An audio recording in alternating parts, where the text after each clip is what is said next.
নওগাঁয় জমে উঠেছে কোরবানির পশুর হাট। দাম নিয়ে মিশ্র প্রতিক্রিয়া থাকলেও হাটগুলোতে সরকার নির্ধারিত টোলের চাইতে অতিরিক্ত টাকা নেওয়ার অভিযোগ ক্রেতা বিক্রেতাদের।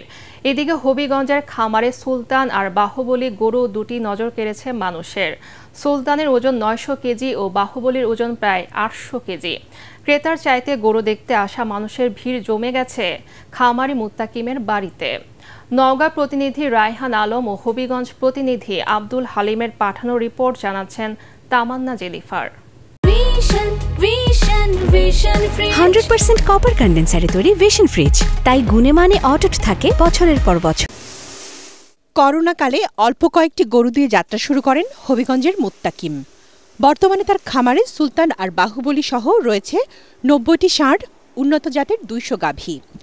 সম্পূর্ণ দেশীয় পদ্ধতিতে সবুজ ঘাস ও দানাদার খাদ্য দিয়ে পালন করা তার খামার থেকে প্রতিদিন প্রায় ৬০০ লিটার দুধ বিক্রি করেন মুত্তাকিম। দুধ বিক্রির পাশাপাশি কোরবানির সময় পশু বিক্রি করেও মোটা অঙ্কের টাকা মুনাফা করছেন তিনি। আমরা কোনো ফিড খাওয়াই না গাভীর সারে, আমরা খাদ্য খাওয়াই হচ্ছে আপনার মাসকালাই, মুসুর, গমভুসি, আপনার ছোকলা, নাসির ছোকলা, আবার তিলের খোল। এদিকে নওগাঁ জমে উঠেছে ঈদের হাটগুলো। দাম তুলনামূলক বেশি হওয়ায় এবার মাঝারি ও ছোট গরুর চাহিদাই বেশি। হাটগুলোতে স্থানীয় ক্রেতাদের পাশাপাশি ভিড় করছেন দূর দূরান্ত থেকে আসা ব্যাপারীরাও। জেলায় পশুর বেচাকেনার জন্য স্থায়ী ও অস্থায়ী ৪০টি হাট বসানো হয়েছে। আমার এই গরুটার ওজন ৭ মণ, দাম বলতেছে ১,৬০,৫০ দাম বলতেছে। যে খাবারের দাম তাতে আমাদের অনেক ক্ষতি, অনেক লস। তবে ক্রেতাদের অভিযোগ, গেল বছরের তুলনায় দাম বেশি।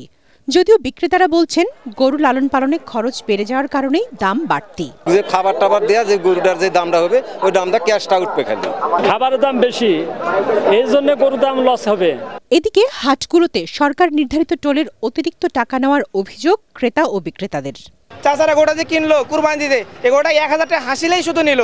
এখানে এরা ৯০০-১,০০০ করে নিচ্ছে, বরকি ২০০ টাকা নিচ্ছে, হলো ৫০০ টাকা। নির্ধারিত টোলের চেয়ে বেশি টাকা নিলে ব্যবস্থা নেওয়া হবে বলে জানান জেলা প্রশাসক। প্রত্যেকটা হাটে পশু থেকে কত টাকা আদায় করবে ইজারাদার, তার একটা নির্ধারিত টোল চার্ট আছে, সেই চার্ট অনুযায়ী আদায় করতে হবে। সরকারি হিসেবে জেলায় ৩.৫ লাখ পশুর চাহিদার বিপরীতে রয়েছে প্রায় ৭ লাখ পশু। Bureau report, ATN Bangla.